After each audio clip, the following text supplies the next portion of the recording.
Hi, this is Michael Buffer, and welcome to the BoxHard Podcast. Hello, everyone. This is Mikey Garcia. This the monster from the swamps, Regis Rougarou Program. Hey, what's up? This is King Carlos Molina, former IBF world champ. This is Michael, the Bounty Hunter, 2012 Olympian and your people's champ. This is Charlie Edwards, flyweight champion of the world. This is Fast Eddie Chambers, and you're listening to the BoxHard Podcast with my main man, Joey Coastman. Hello everybody and welcome to episode 452 of the BoxHard Podcast. I'm your host Joey Coastman. I'm joined as ever by former heavyweight world title challenger, the main man himself, Mr. Fast Eddie Chambers. Eddie, how are you doing this week? I'm doing great, my man. How about you? Always good when speaking with you, Eddie. Let's dive straight into the review part of the show. There's not too much to go over, only two cards to mention, and I reckon it's going to be probably done within 5 to 6 minutes. Let's start at the Seminole Hard Rock Hotel and Casino in Hollywood, Florida, USA. This one was on the Friday night, June the 7th. So, on the undercard, we had Uniel Daltacos returning to the ring, the Cuban, back with a bang. A first round KO for him against Alan Camper. Alan Camper now 19-10, Daltacos now 27-2.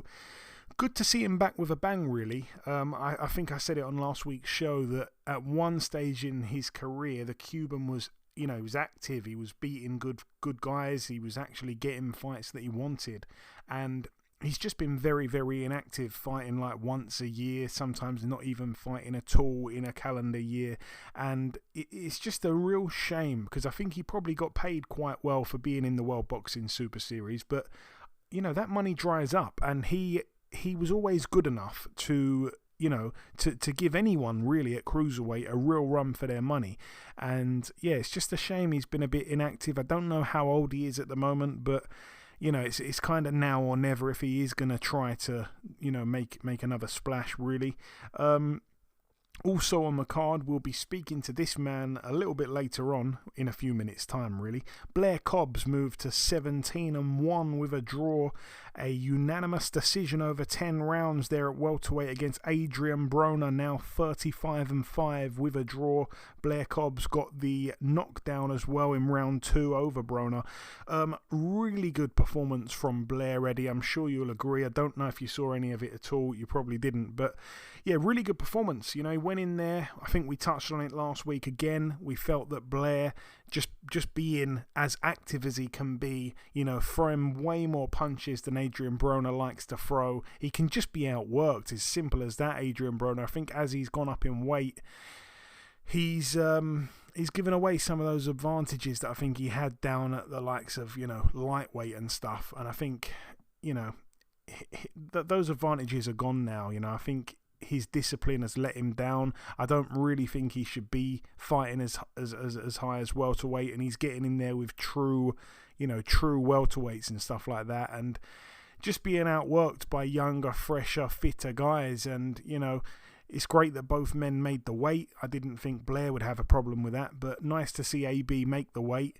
And I did believe him when he went to the press conference. I think he showed up late to the press conference, actually, but he got to the press conference and, you believed him when he really said, like, this man can't mess with me, blah, blah, blah. He was very, very convincing. I won't say I believed him because I still felt that Blair would possibly be a bit too fresh for him and have a bit too much for him at this stage of his career. But he was very convincing, Broner, and it was the last hurrah, really, for him. So I thought we're going to see a good version of AB here. But yeah, he finds himself on the deck in round 2. A fantastic left hand from Blair Cobbs. Really caught him nice with that shot. Of course, Adrien Broner lost his tooth at that point as well.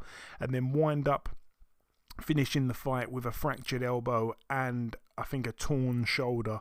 But yeah, Blair Cobbs was thoroughly impressive.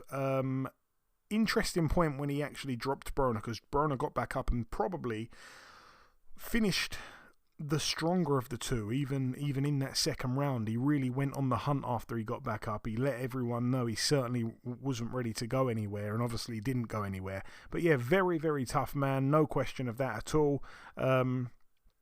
Yeah, Blair I thought was fantastic, even with his body work as well. I thought he was fantastic there. But yeah, he just had too much for Adrien Broner, and yeah, the bookies predicted this right.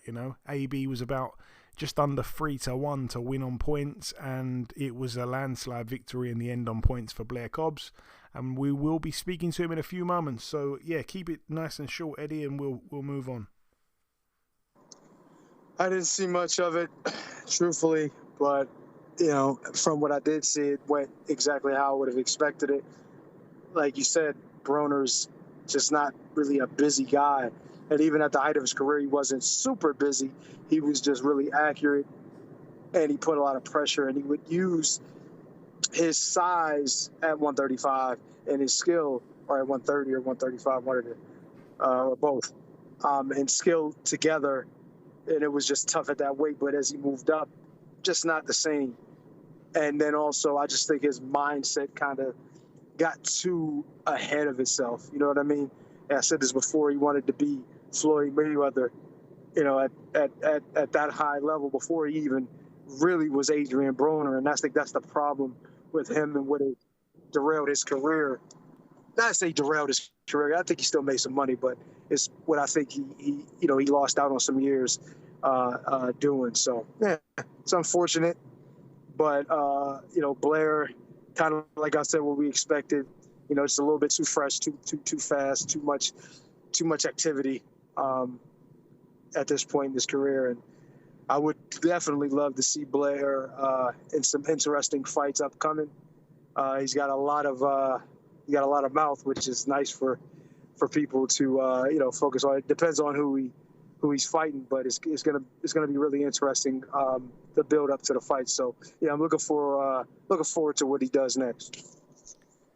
Yeah, I'm really happy for Blair, because obviously it's 2 wins in a row now against former world champions. The first one against Maurice Hooker, and now this one here against Adrien Broner. He was almost out the ring for 2 years as well going into that fight on the weekend. So I'm really happy for him, man. I think his career has really turned round since losing to Alexis Rocha, and he's actually, he's turned his career around, and he's won fights that people wouldn't have picked him to win in. So happy for him, and I think he deserves a big fight next, absolutely. Moving up the card or down the card, whichever way it was, Michael Hunter, friend of the show, now 23-1 with 2 draws. This one was over 10 rounds for the vacant WBA gold heavyweight world title.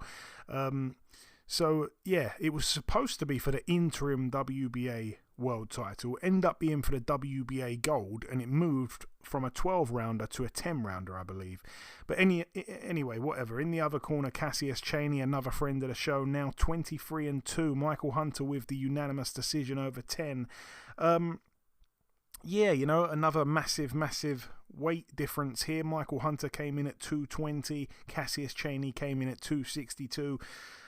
Yeah, Mike looked really good, actually. I was really impressed with him just because, again, we were kind of talking about it on last week's show. He hadn't really had a meaningful fight since beating, or drawing, I should say, with Alexander Povetkin on that AJ Ruiz 2 undercard, or Ruiz AJ 2 undercard in Saudi a long time ago. So, yeah, no real meaningful fights, and he was getting him with a big, strong, confident heavyweight in Cassius Chaney, who was coming off probably a career best win. And like I say, he knew what was in front of him, and he knew that, it was going to be a tough fight for him. What I didn't expect, though, was for Cassius Chaney to go into a shell pretty much from the first round and right the way up until the 10th round. He didn't win a single round across any scorecards at all. You couldn't give him a round at all. Mike was just literally on the prowl the entire fight, and Mike, I think, actually made up for the low output of punches from Cassius Chaney. I think Mike probably threw enough punches for the both of them, really, and that's not always Mike's style. I don't think, he's not like a super duper volume guy, but he looked it the other night against Cassius Chaney just simply because Cassius Chaney was not throwing enough at all. And yeah, Mike was just outworking him, taking him to the ropes. He certainly, would have been feeling those body shots. I think the next morning, Cassius Chaney took an absolute hammering down to the body. But to his credit, took all the shots, and they were real, powerful shots. You could hear them on the TV. Even the jabs to the body were making serious noise on my TV. He was absolutely pounding the body of Cassius Chaney. And it was an impressive performance from Mike. Like I say, set a good pace. I talked about the gas tanks and how I didn't think it was going to go the distance. I thought that Mike would probably be able to stop him late. I think Eddie agreed with me. But just a complete dominant points win for Michael Hunter in the end. There's not really much more to add to it. He took him to the ropes, kept him there. And when he wanted to crank up the pressure a little bit, he had even bigger rounds. I don't think you could score a 10-8 round in there at any point. But yeah, Chaney was really, really disappointing. And, he left a lot in the ring, I think, Cassius Chaney. I really refuse to believe that after 10 rounds he was completely spent. I mean, the body shots, I'm guessing, would have made their impact. But yeah, he just didn't do enough. It was as if he turned up just to not get knocked out kind of thing. So really, really bad performance from Cassius Chaney, and that really was kind of his world title fight. I don't see him getting another big fight off the back of that. He's 35 now. He's going to have to go back and rebuild again. I just can't see it. So I'd say that's probably the end of Cassius Chaney at that level, and a bit of a sorry way to bow out, to be totally honest with you. But anyway, all the best to Mike. I'm hoping that the WBA push him back up in the rankings again. He was kind of robbed of his #1 spot, and he lost it through inactivity due to his opponents pulling out with injuries. So it's not a fair situation. But all the best to Michael Hunter. I spoke to him today actually. He's in Costa Rica right now on a mini vacation after the win. So yeah, happy for him. Moving now to the final card to mention of the review part of the show. I really only watched a little bit of this card, not much at all. It was more of a kind of showcase card, I think, from Top Rank. It was at the MSG Theatre in New York, USA. It was live on Sky Sports. It was live on ESPN. Xander Zayas, the main event, now 19-0. I did say on last week's show, I think it's worth a punt for him to win on points against Patrick Teixeira, who'd never been stopped, and that is what happened. It went 10 rounds. Zayas won unanimously. Teixeira now 34-5, and Zayas now has the NABF and WBO, NABO Super Welterweight titles. Also on the card as well, Bruce Shushu Carrington, now 12-0, a TKO for him in round 8 against Brian DeGracia, who was a late replacement. DeGracia now 29-4 with a draw. That one for the IBF International, the NABF and the WBO Intercontinental Featherweight titles. So that is it for the review part of the show. Probably went on a little bit longer than I expected, but that's that. It's now time to welcome this week's special guest. Ladies and gentlemen, please welcome the colourful welterweight world contender. It is, of course, Mr. Blair the Flair Cobbs. Blair, welcome back on the show, my friend. Woo! Thank you for having me on board. Oh man, it's great to have you back. So Blair, we last spoke back in August 2019. It was a long time ago. At the time, you'd just beaten Estevan Villalobos. It's been a long time. After that fight, obviously, you put together another 3 wins before running into Alexis Rocha. Obviously, that fight's a long time ago now. I want to keep it very brief. But just briefly, what went wrong that night, and does the rematch make any sense happening in the future at this point? Well, right now I can tell you this. Well, what happened in that fight is that was an extremely late notice fight that I just needed to get something going. I needed to get some money in my pocket, and Golden Boy kind of starved me out, and it's been almost a year. So it was a extremely late notice fight. I didn't have enough time to prepare, basically, and I balanced and I was just basically showing Golden Boy that regardless, I can sell out, and and I only had 1 week to do it. 1 week, and I sold the place out, sold the whole venue out and everything, and it was a big turnout, regardless whether it's a win, lose, or draw. After that, I fought an even tougher fight against Maurice Hooker.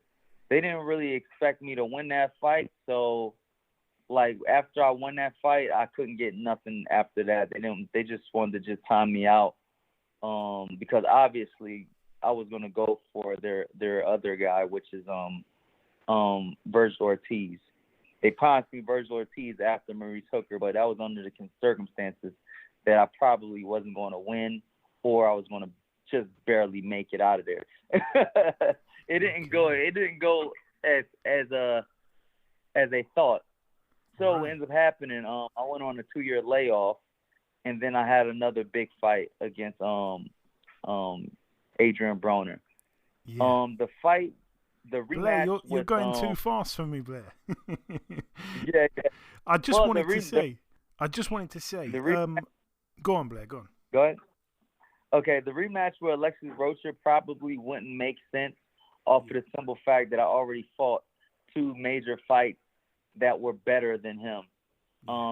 It's quite obvious that like I smoke him in an actual fair fight, but I would only like look at it if it's going to make sense financially, if they're going to pay for it, you know what I mean, and it's going to make sense dollars wise. I do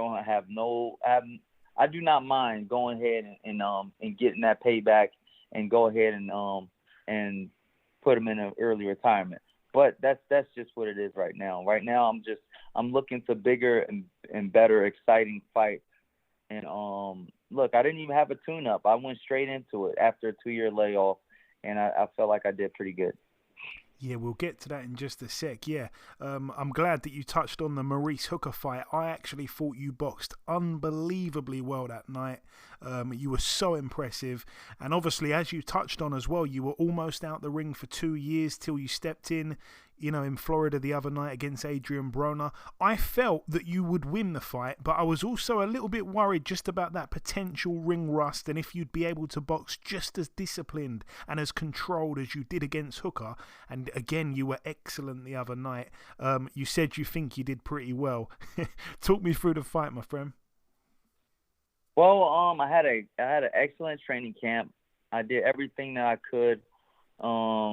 I had great trainers and great people in my corner that to help me to get to that victory. Honestly, it's been a dream come true. Honestly, and the fight was the fight that I've been looking forward to fighting for a long time, and I did my very best. I did my very best to like stay poised, disciplined, and stay behind like good technical factors, and that's what it was about. Adrien Broner is a very dangerous fighter. He's a very dangerous fighter. He's very dangerous in almost every round. Every round he's dangerous. He at any moment he can whip a strong hook, a really fast hook that you don't see coming, and send you to the canvas. I saw that when he fought Sean Porter. Sean Porter was winning every round, swallowing him up with volume, and then boom, he gets knocked down. And could have got knocked out if he wasn't so resilient. Yeah, I wanted to ask you this as well. Is that your best performance as a pro? Your favorite win, maybe? I don't know. Probably. My favorite win was the Villalobos fight. You know, I came in there a whole lot more raw because obviously I didn't have the type of trainers that will help me to grow me into like that elite level just yet. There was still like flaws within my game, like blocking, like simple shit like blocking was an issue. You know what I mean? Like I couldn't block a punch, so like I just had to weave and move around the shot. And if I had to be put in a situation where I had to block a punch, and that's what happened. So then like obviously I get knocked down and then had to come back and win the fight. I thought the back and forth, like in the element of 2 undefeated fighters that has everything to gain and nothing to lose. I thought that the element of that fight was bigger and more exciting than even this fight, personally. Yeah, I get where you're going, man. That's a higher level boxing. Yeah, I agree. Of course, you dropped Broner in the second. Did that come as a surprise in any way? Broner's known for having such a great chin. Yeah.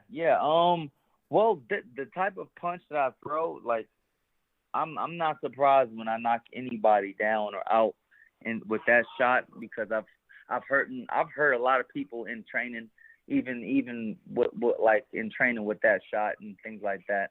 But what was really surprising is that after like getting wrecked by that punch, he was so strong. Like, his neck was so strong, his body was so resilient to take pretty much any and everything that I threw at it, because I threw that same shot multiple times in multiple angles and multiple ways, and he took it and kept coming forward and never gave up the idea of winning a round and winning the fight. So, like, that's just a sign of a true champion, and I feel very blessed to even be in the ring with somebody like that. No, well said, man. And yeah, he's, that just goes to show his toughness. You knocked his tooth out when you knocked him down. Broner also said that he ended the fight with a fractured elbow and a torn shoulder. After the fight, you posted on Instagram calling yourself Blair the Tooth Fairy Cobbs. I wanted to ask, are you a tooth fairy or a dentist? Man, that's all just, like, honestly, that's not something that I would even put out there. I'm not the kind of person to kick a person while he's down and all that stuff. That was just something that, like, a fan put out there. So I'll go ahead and just, like, repost it with one of the fans that posted up and all that stuff. I thought it was funny. It's the internet. The internet has the most trolls, whether they're for you or against you. Sometimes I'll post up the stuff that they post against me too. So I'm just having a good time and enjoying myself. And I have a way about like myself and things like that, whereas though I don't take myself too serious. I don't take things too serious. I like to have a good let's say I like jokes, man. I like to have a good sense of humor. And I think it's important to note as well that Adrien was super motivated for this fight. In his mind, he still wants to win a world title. The build-up to the fight was extremely entertaining, Blair. You pulled up with the Adrien Broner puppet. Adrien seemingly admitted to a murder or two and kind of threatened your life a little bit at the press conference. What was that like, sitting there when he was saying some of that? Well, I'm like, it's nothing really fazing me. I'm just having a good time, honestly. It's not like I already know that, like, it's all about promoting the fight and all that stuff. And I'm just a class act, and I understand that, like, Broner is a class act too. He's doing what he can to promote the fight and things like that. It's nothing that I could, like, really say, oh yeah, I took that to heart. I didn't take anything to heart. Or let anything, like, knock me off my square. I'm just enjoying the moment. And my last question on the Broner saga, the puppet stole the show, I have to say. Who came up with that idea, and where can I get a Broner puppet? Well, I came up with that idea a long time ago. It's honestly, this is a fight that I've been working on. I've been praying for a very, very long time, and it's just a blessing to even have brought it to fruition after, like, all the years of manifesting. It was great. I had an idea of the puppet, and I had a whole lot of ideas to promote this fight, and it's a shame that I didn't even get to touch on everything, but I didn't really have enough time. I'm coming off a long layoff, so I had to train really, really hard and prepare my body for such a fight as this one. Yeah, I love that moment where obviously AB was late to the press conference and Don, got up and said that you'd been talking smack for ages and Broner didn't get to reply. And I think he even said the puppet was up there talking shit too. And it was so unintentionally funny. I love that moment there. Yeah, I've got to ask you this, Blair. I think you've certainly earned the right now to kind of choose what you want to do next. So what do you want to do next, my friend? Well, I'm looking for a big fight, big attractions, and big fights for big nights. I wanna give you guys the very best that boxing has to offer. No more BS is the case. And the only ideas that I have to come up with is the very best fight for me to get to make is the Ryan Garcia fight. He's over here calling out AJ, for Christ's sakes. He's calling out any and everybody he can call out. So but the thing is, as long as he's calling everybody out, but then now he's got somebody calling him out. So let's make something happen. Let's make a big fight happen. And guess what? We have somebody that has just as much, if not more, charisma than he does. So I think that it'll be very fun for the fans, very fun for promotion, very fun for the promoters, and very lucrative for all parties. And so I think that would probably be the number one fight to go for.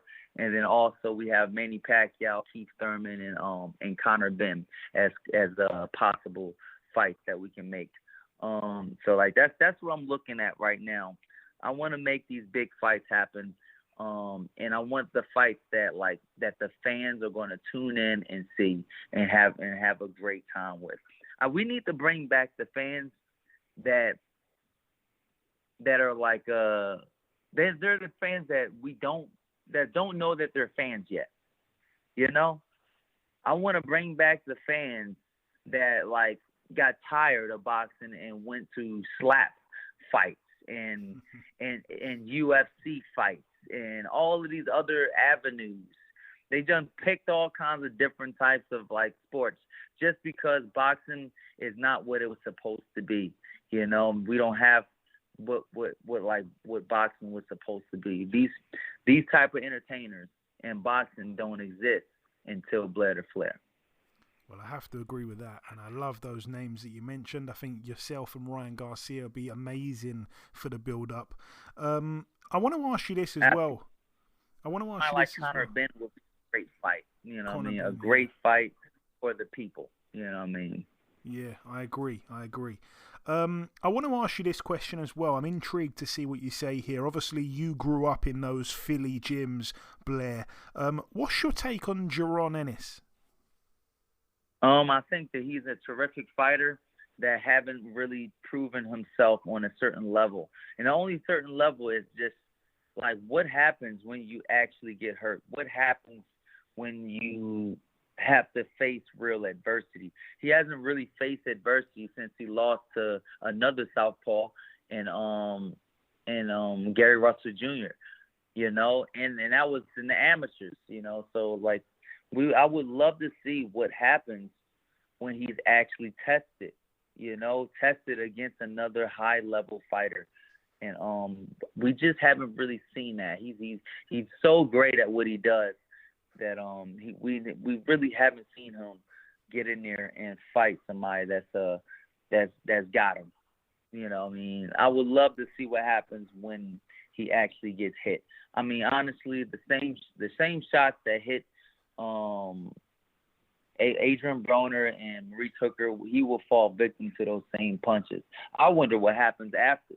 Is he a true champion, or is he just a young kid that got everything too easy, and when the going gets tough, he gets going. Yeah, no, that's interesting. I think he's got himself to 30-0 without really being properly tested. So I agree with you, to be honest, Blair.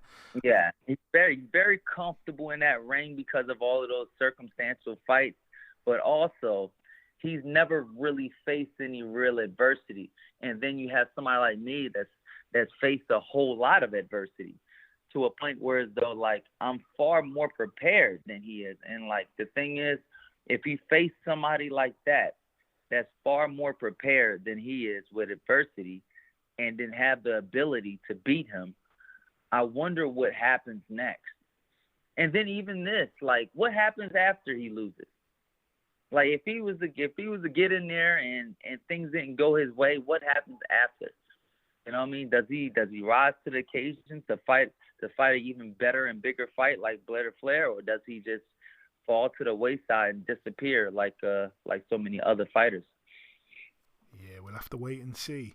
But no, I agree with everything you said there. To be honest, there's a lot of people. Those are questions. Yeah, there's a lot of people that are picking him to beat the likes of Crawford already. I can't get on board with that, unfortunately. Just before we wrap things up, Blair, obviously, like I say, we haven't had you on for a number of years. It's great to have you back on. If you just want to sign out with a closing message to the listeners, the floor is yours, my friend. Absolutely. You can check me out on Instagram, Twitter, Facebook at Blair the Flair. For more exciting content, official BlairTheFlair.com. The most exciting man in boxing, Blair the Flair. Woo! Because nobody does it better, baby. Absolutely nobody does. That is confirmed. I absolutely agree. Listen, Blair, it's been great getting you on the podcast again after so long. Thanks for your time. Congrats once again on that brilliant win, and we'll speak again soon. Absolutely. Thank you very much for having me on. I know it's got to be very late out there. It's like, it's probably close to like 12 o'clock right now, isn't it? It's 12:40, so it's about to be 1 a.m., but I would do this every day of the week for you, Blair. Thank you so much. I gotta go over there. I gotta meet you guys. I gotta show up. I gotta show up to the UK, and I'll be over there very soon. Cannot wait, Blair. Thank you very much, my friend. Speak soon. God bless you. All right. God bless. Bye-bye. Goodbye. Okay, now it's time for part 2 on this week's show. This part is the news part of the show. Just one piece of news to bring you all, and it's that Jaron Ennis will now be facing David Avanesian, and that's going to be in Philly on July the 13th. It's a replacement, obviously, because David Avanesian's stepping in for the injured Cody Crowley. So, all the best to both men there. Both guys friends of the show. It's as good of a replacement as you could probably get, given the notice. I mean, it's about 4.5 weeks notice, I think David Avanesian's got. So he's always going to show up and give it a good go. So they've already done 10,000 tickets for that show there in Philly. So like I say, all the best to both men there. Should be a good fight, and I don't think it's going to be a walk in the park. Moving now to the preview part of the show. We're going to go now to this one that goes down actually tomorrow night at the Bolton Whites Hotel in Bolton, Lancashire, United Kingdom. This one's going to be live on Channel 5. We're going to see friend of the show, Lerone Richards, 18-0. He's fighting here for the vacant WBO Intercontinental Super Middleweight title over 10 rounds against Steed Woodall, who's 18-2 with a draw. I believe this fight had been rescheduled. I think this was supposed to take place a few months ago, if I'm not mistaken. Yeah, Lerone Richards is a friend of the show. He's a lovely guy, but again, I've said so many times, one of the most confusing careers in world boxing. He's got all the ability in the world, but for whatever reason seems to get so unlucky with delays and poor management. And again, he's going to probably move to 19-0 with a points win here against Steve Woodall. And it's just like, no one's talking about Lerone Richards. I don't even know if he's world ranked anymore. He's been so inactive. It's just been such a difficult career to follow. Steed Woodall actually went the distance and lost on points to Padraig McCrory. So I'd expect Lerone Richards to probably go the distance and win again. I think he's only got 4 KOs from his 18 wins. So I'd say Lerone Richards' points is pretty much a safe bet there. All the best to him though, like I say, lovely guy. Also on the card, could be interesting, but Abbas Barral, 15-1, back in the ring, I think for the first time since beating Sam Eggington. He's back here defending his EBU European Super Welterweight title against Macaulay McGowan, who's 20-4 with 2 draws, never been stopped, though the bookies are expecting Barral to actually become the first man to stop McGowan. McGowan's tough, but I've also noticed that he's not really been in there with humongous punches.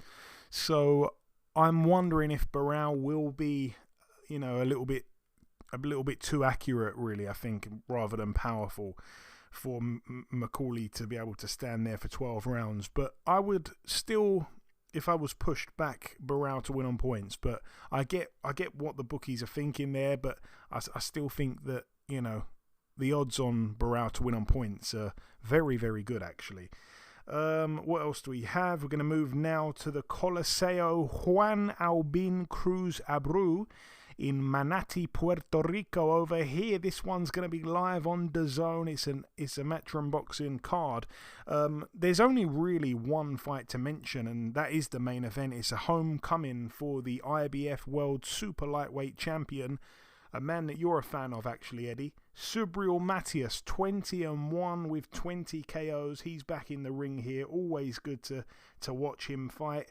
And obviously it's a good week as well for the super lightweight division. We're going to be seeing another big super lightweight name on another card that we're going to mention in a minute. But yeah, great to see Subriel Matias back out here. Obviously looked great last time against Shojahan Ergashev, and he's just been very, very impressive, to be honest, since avenging his sole defeat back in, oh god, I want to say around about 2021 off the top of my head to Petros Anyanyan, or however you say his name.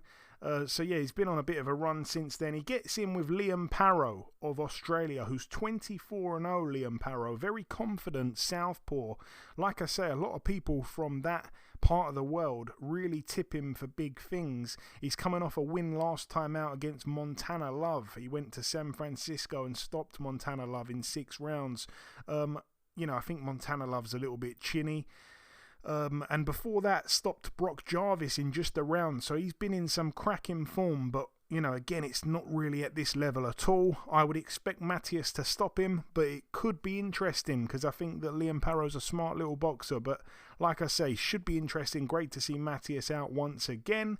There's a small card going down at the Mears Leisure Centre in Grantham, Lincolnshire. I hope I'm saying all that right. But friend of the show, Callum Johnson, he's 21-1, former world title challenger. He's back in a 4-rounder at cruiserweight against Viktor Chvavkor, who is 5-13. Again, probably saying his name wrong. That's a Carl Greaves promotions card there. Shout out to Carl Greaves.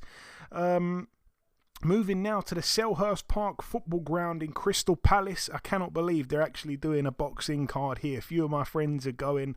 Obviously, I'm from Croydon, so a lot of my friends are unfortunately Crystal Palace fans. So a lot of them are going just to see, you know, a boxing event go on in their local stadium. So, yeah, they're going for the atmosphere, as they say. And I hope they have a great time. But let's get through this card here. Francesca Hennessy, 3-0 in an 8-rounder against Doretta Narek, who's 7-4. We're going to see Dan Aziz back, actually. Good to see him back. He's currently 20-1. He's back in an 8-rounder here. I think that's the first fight back since losing to Josh Buatsi back in February. He steps in with a guy called Hroj Sepp. Again, it's really a poor week this week for my pronunciations. I don't think I'm doing a good job, but he gets in with this guy here who's a Croatian light heavyweight. Boasts a record of 12-2 with 9 KOs. His 2 losses though have come in or within his last 3 fights. He got beat on points to Ricards Bolotniks, who people will remember that name, and also Omar Garcia most recently. So yeah, Dan Aziz should win that one there for sure. Also on the card, we're going to see return to the ring for Ben Whittaker, the very, very, very exciting Olympian. He steps in the ring with that guy who, I don't know if you'd have followed this, but basically a guy ran into the press conference of his last fight. And basically this guy just showed up and said, like, why are you fighting that guy? Who is he? You know, fight someone who's got a pulse. I'm that guy, blah, blah, blah, blah, blah. And basically he's wound up getting himself to fight against Ben Whittaker. So Ben Whittaker, 7-0, steps in with this guy whose name is, and again, this is so poor for my usually flawless, if I may say so myself, pronunciation. But let me have a crack at this one here. The guy's name is Ewarishe. I already think I've messed it up, and that's just the first name. Ewarishe Aranyeka. I don't know if that is how it's said, but he's 12-0, by the way, with 10 KOs. Yeah, I love the alias as well. The nickname is the African King, and yeah, he's based in Cheshire at the moment, but a Nigerian from birth. Yeah, so could be interesting. Couldn't tell you the first thing about the African King, but yeah, Ben Whittaker, the surgeon, will be looking to put on another fantastic show of his skills and his showmanship. That one for the vacant IBF international light heavyweight title, also on the card as well. Very interesting fight here, I think. We're going to see the clash of the cruiserweights. We're going to see Isaac Chamberlain 16-2 stepping in with Jack Massey 21-2 for the vacant EBU European and also the Commonwealth cruiserweight titles. So yeah, it's over 12 rounds. Jack Massey had a little bit of a stint at heavyweight, obviously, last year, getting in there with Joseph Parker, losing on points, and actually really, bringing the fight to Joseph Parker, to be totally honest with you. I think that was way too close of a contest. He lost a point in that fight, Jack Massey. And without that point deduction, it would have been a very, very close fight. So yeah, he won a few rounds there against Joseph Parker, and that was right before Joseph went on that crazy run that he's still on. So I think Jack Massey being an underdog here is very controversial, to say the least. I think he's well in with a shout here, and also you look back at Jack Massey's other loss, and it was to Richard Riakporhe, and that fight there again was really, really close.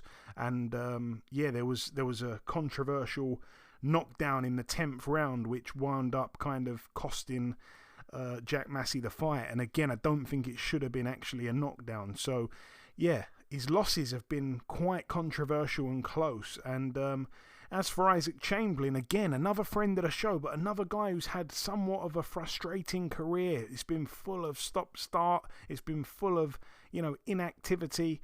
And, yeah, I mean, he's coming off a win last time against Mikael Lawal. It wasn't a great fight at all. It was 8 months ago now, and it's a fight that I wish I didn't actually watch because it was so poor to watch. He lost to Chris Billum-Smith, and, of course, he lost all them years ago to Lawrence Okoli. Yeah, I tell you what, I mean, I understand, again, I've always been a big believer in Isaac, and I don't know if part of that was because he was a friend of the show. I was quite close with Isaac back in the day.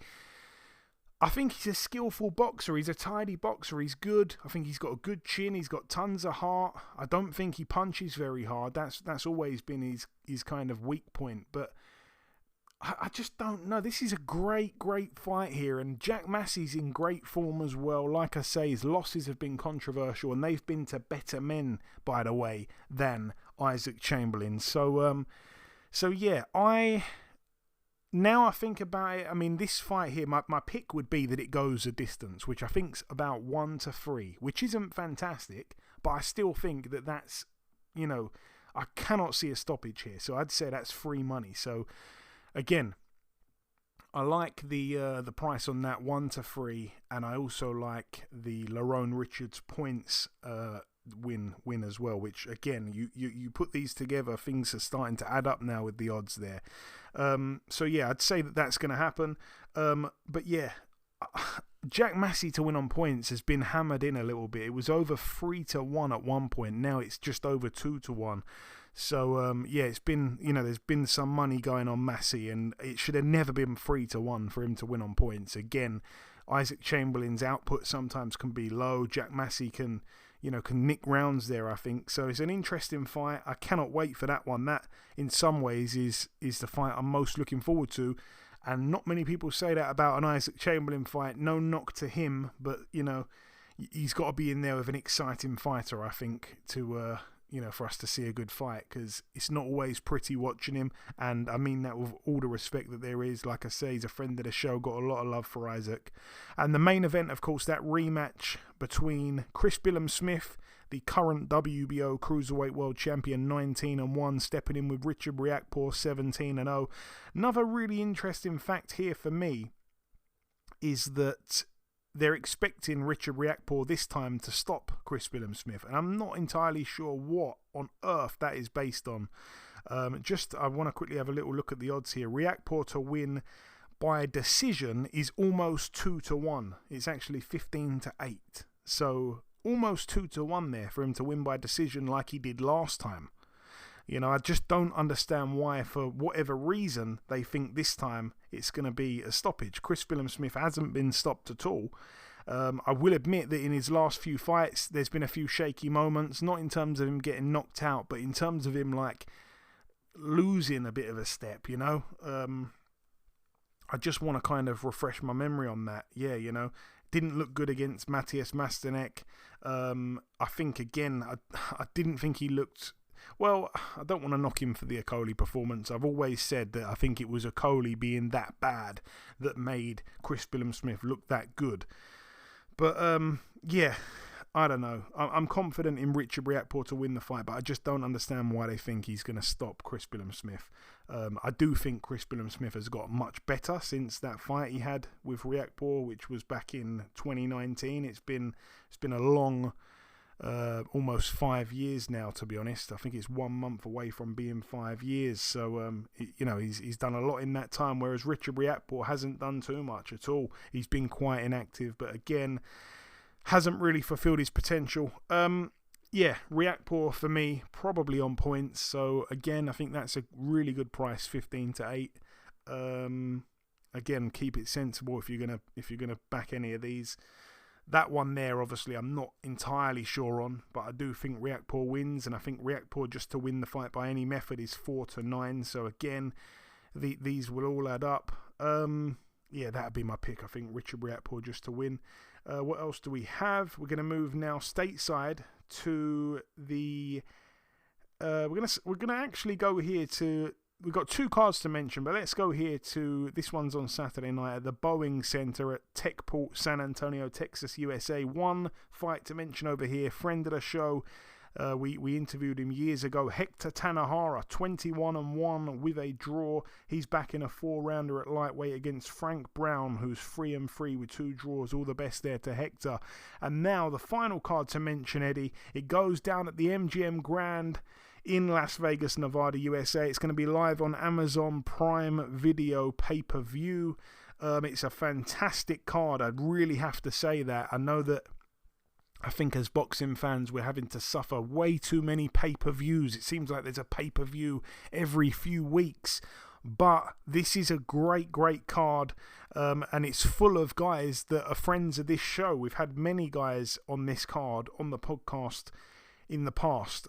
Let's start though with the undercard. We haven't got any friends of the show in this one. We're gonna see here Elijah Garcia, 16-0, good puncher. He's back in a 10-rounder against the ever so tough Jaron Davis, who's 18-3 with a draw. He only got stopped one time. It was to David Benavidez. Again, I think it's interesting the price on Elijah Garcia to win on points, because you know Jaron Davis is a very, very tough guy, very experienced. I think done a lot of rounds sparring around the place, and you know only got stopped by Benavidez in the second half of their fight. And I think, if my memory serves me right, he was a late replacement for that. So yeah, Elijah Garcia on points is 11-8. That's an interesting price, I think.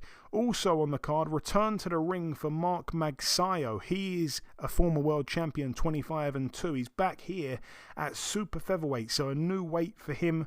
He's back in a 10-rounder against Eduardo Ramirez, who once upon a time, I think even may have lost his O to Lee Selby. He's 28-3 with 3 draws. All the best there to Mark Magsayo of the Philippines. There's another fight here, Eddie. I'm going to come to you, I think. If you wanna, you know, give your take on it, you can. If you are not too familiar with the guys, then we can move on. But it's an interesting one here, I think. And it's Carlos Adames, 23-1, coming off that win last time out when he stopped J-Rock Williams. He's back here against Terrell Gausha, 24-3 with a draw. It's for Adames, WBC middleweight world champion, over 12, world title, I should say, over 12 rounds. Anything to say on that one, Eddie? To be honest, I don't really know much about them. I haven't really seen much.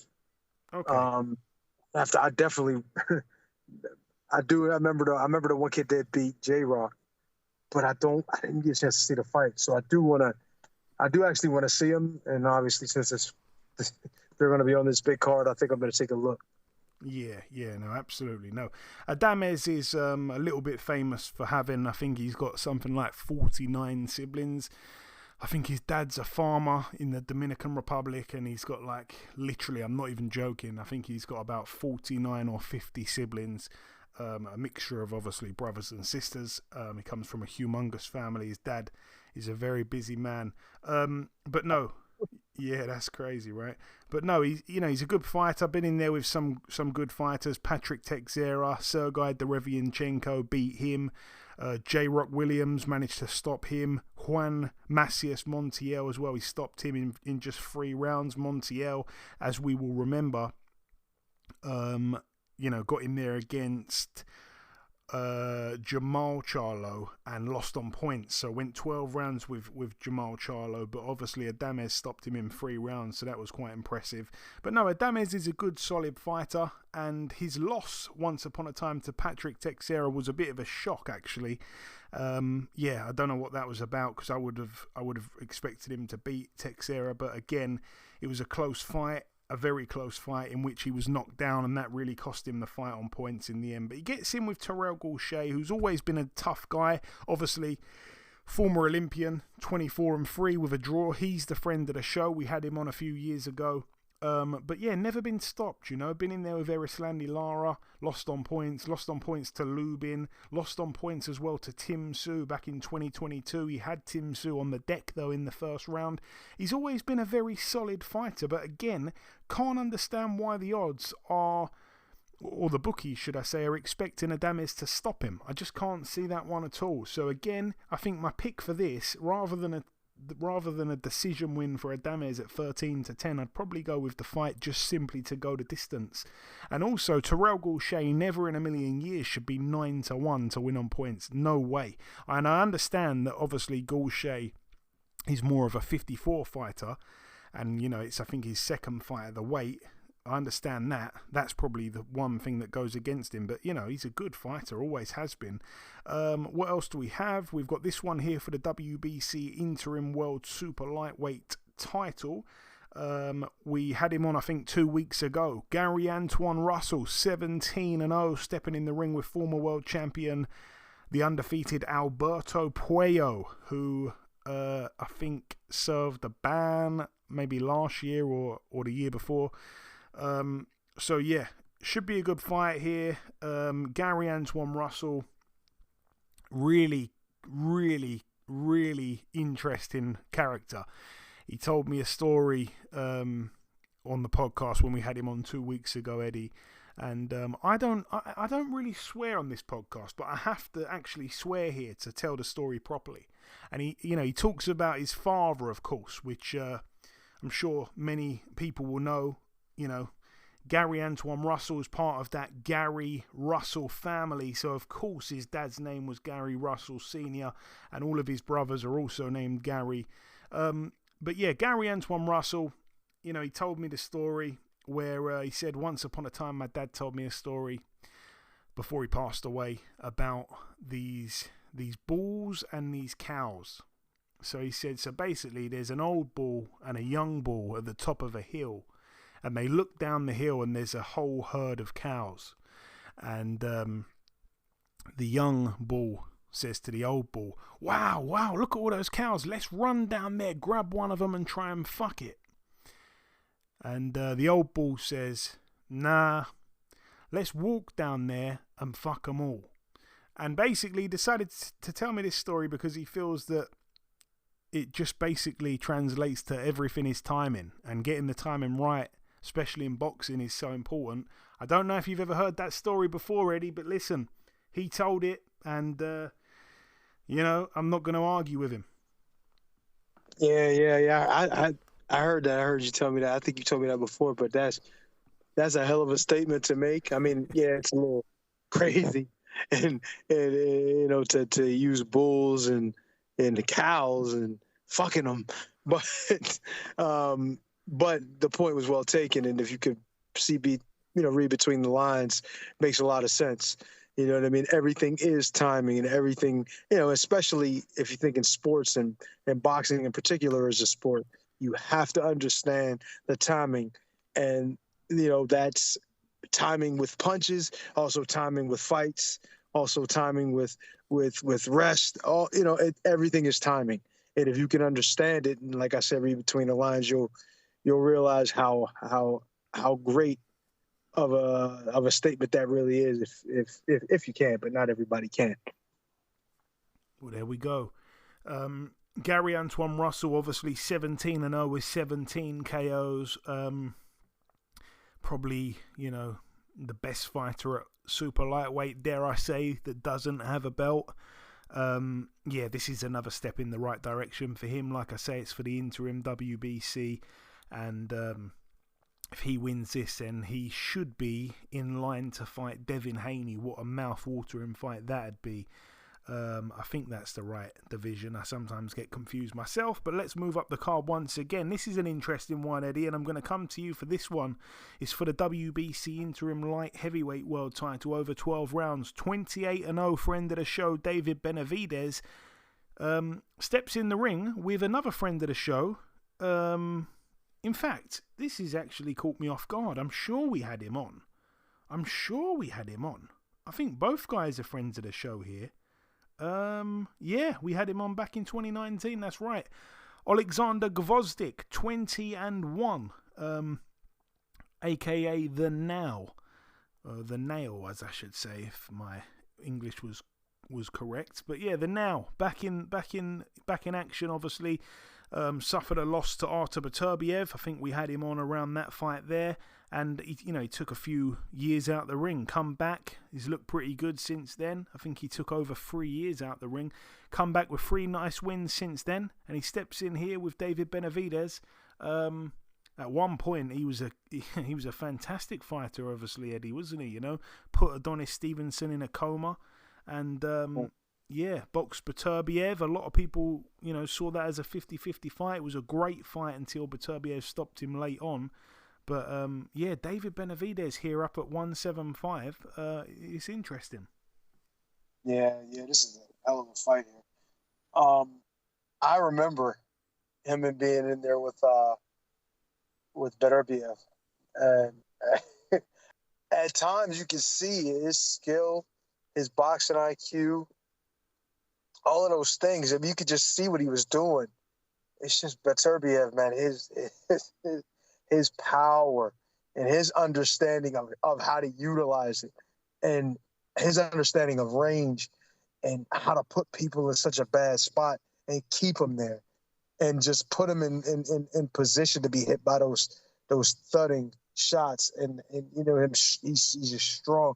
It's hard at that time to see how good this guy was, because Beterbiev was just so dominant at that part, you know what I mean, in that fight. So, but I could see it. I could see what he was trying to do. He had some good rounds. His plan looked to be smart. It's just that he couldn't hold him off. But his skill level was high. This is definitely an interesting fight.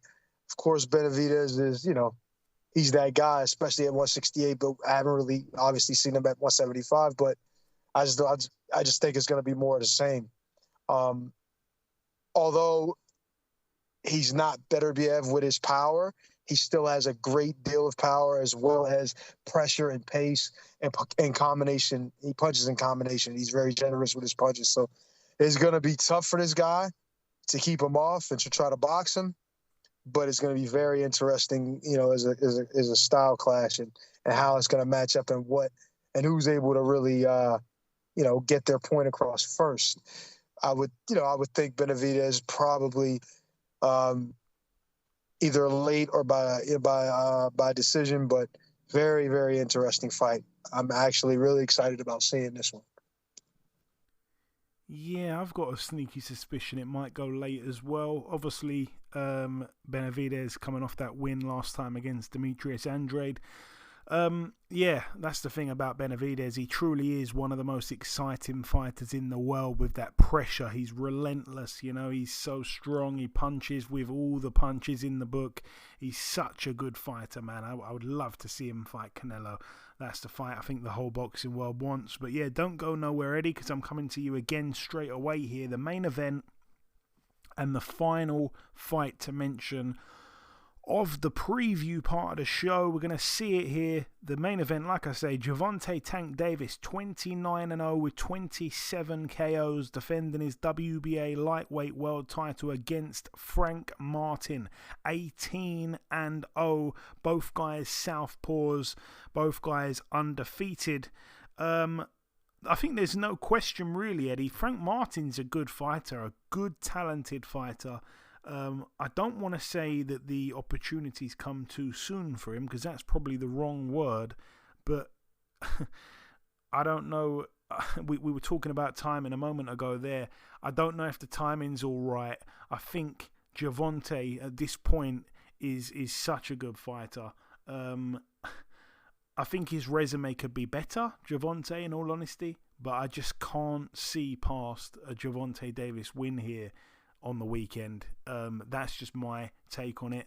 I haven't seen the most stuff on Frank Martin. I'm not a guy that studied him too deeply. The bits I have seen, though, good fighter, really good fighter. I've seen him in probably the last 6 of his fights straight, and he's looked good every time out. Obviously, all the wins, good names on there, but this is the big league here, Eddie. Yeah. I mean, I haven't seen much on him that, either. I didn't really follow his career much early in his career. Obviously, these past few fights been better competition, but once again, just like you said, this is a different league here. Also, some of those fighters, I mean, the matchups make you look a little better because of, like style matchups. It's just the way boxing is, and it's hard sometimes to take from that and say, oh, he can take a real good fight, because we don't really know. They got to be matched up together. And like I said, this is a step up for sure. And is the timing right, for Frank Martin at this time? I mean, I think, at any point in his career, would the timing be right? And I say that if Tank is at his best, it's going to be a tough fight regardless. I mean, he's one of the highest IQs I see in boxing: explosive power, speed, skill, everything. He's just going to be a hard guy to beat. And he's also one for mind games too. So he's just an all-around pro. Even though he's, you don't really hear, he's not school smart, you know what I mean? But he's definitely ring smart and street smart, and he knows how to, when and what to say, as well as when to punch and when not to punch. You know what I mean? He knows when to pressure. He knows when to box.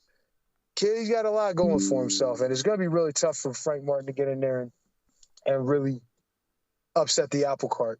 It can be done. You know what I mean? Frank Martin is a good fighter, but is being a good fighter enough to be somebody who can possibly be a future Hall of Famer? I don't know. We're going to have to see on the night. We're going to have to see on the night. What a tease from Eddie there. A rare tease. And I cannot wait. What did you say, Eddie? No, just messing with you. I was just messing with you. Yeah. I said, ha, ha, ha. There we go. Eddie teasing the listeners and myself. Cannot wait for that fight card Saturday. I still don't know how you watch an Amazon Prime pay-per-view card in the UK the right way. But I'll have to find one way or another to watch that fight card. And I'm looking forward to the DAZN card, obviously, with Matthias as well. I'm going to have to watch both of them, even though they clash. You've got to watch Subriel Matthias. And obviously before that, the fight card at Selhurst Park. There's a lot going on this weekend in terms of high-level boxing. I hope you all enjoy it. That brings the preview part to a close. It's now time for me to come in with the outro, which I'll do in just a few seconds. Okay, and this wraps up episode 452 of the BoxHard Podcast. I've been your host, Joey Coastman. Eddie Chambers has been with me for the duration of the show. A massive shout out to this week's special guest, the ever colourful welterweight contender, Mr. Blair Cobbs, coming off a great win last weekend. The biggest thanks of all, though, goes out to you, the listeners. Thanks once again for tuning in. That is about everything, though, from myself. Enjoy your weekends, people. Stay safe, and we shall see you all again same time next week.